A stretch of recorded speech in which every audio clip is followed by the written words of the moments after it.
one of the things you always come across in men's work eventually is going to be working with the father wound.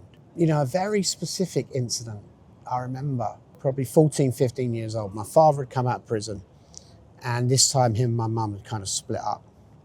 And so he wasn't living at the house anymore. And he got into this cycle of he'd go out and he'd get drunk and he'd come round the house and try and threaten my mum and stuff. And this one particular time, he came in and he had a friend with him. And he was being aggressive to my sister and my mum. And at some point, you have to stand up to the father. So I stood up and I was like, this ain't happening.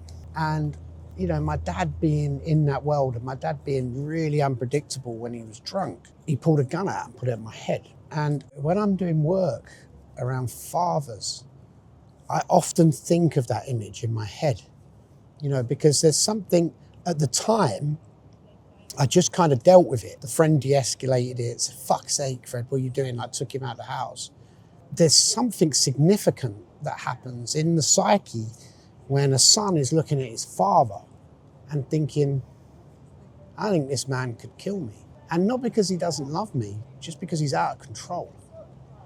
And there's a rug that's pulled away from your sense of safety when that happens. There's a rug that's pulled away in your self-worth.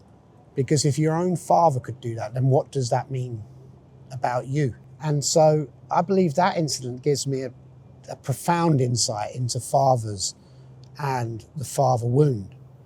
And, you know, once again, it's been one of those burdens that's become a blessing because, you know, I ended up having to look after my father when he was ill. We rebuilt a really good relationship. You know, he built a good relationship with my son. He wasn't a bad man. But he'd done things that were bad. I don't even think he was really a dangerous man, but he was when he was under the influence. And as I got older, that was me. I was the same.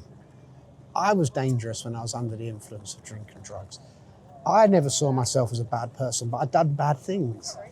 And for me to be able to reconcile with him, I had to reconcile with myself. That's really what the father wound is. You know, at some stage we have to go, get out of the way or come here. I often think the get out of the way don't work as well because there's usually parts of my father in me. People who watch what I do or work with me will know one of the key things I say is the opportunity, probably the best opportunity we ever have in our life is to decide what stops with me and what starts with me. And, you know, that was something that I got a chance to do by working with the father wound, was saying, great, these bits of my father, the loving, gentle, generous, supportive man, are going to continue in me. But the unpredictability, the dangerousness, the alcoholism is going to end with me. And that's the beauty of working with the father wound. We get to kind of heal those parts, especially if you have a son. There's a really special interplay between you, your father, and your son, which is a real kind of hotbed of personal development.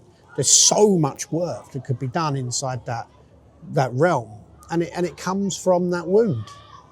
And I'm not saying that everyone has to have a wound like that. That's quite an extreme example. I believe my experience of growing up, particularly with masculinity, was quite extreme. And so I think that's what gives me a certain understanding, ability and context to work from. I think it's why a lot of men kind of seem to connect with what it is that I do.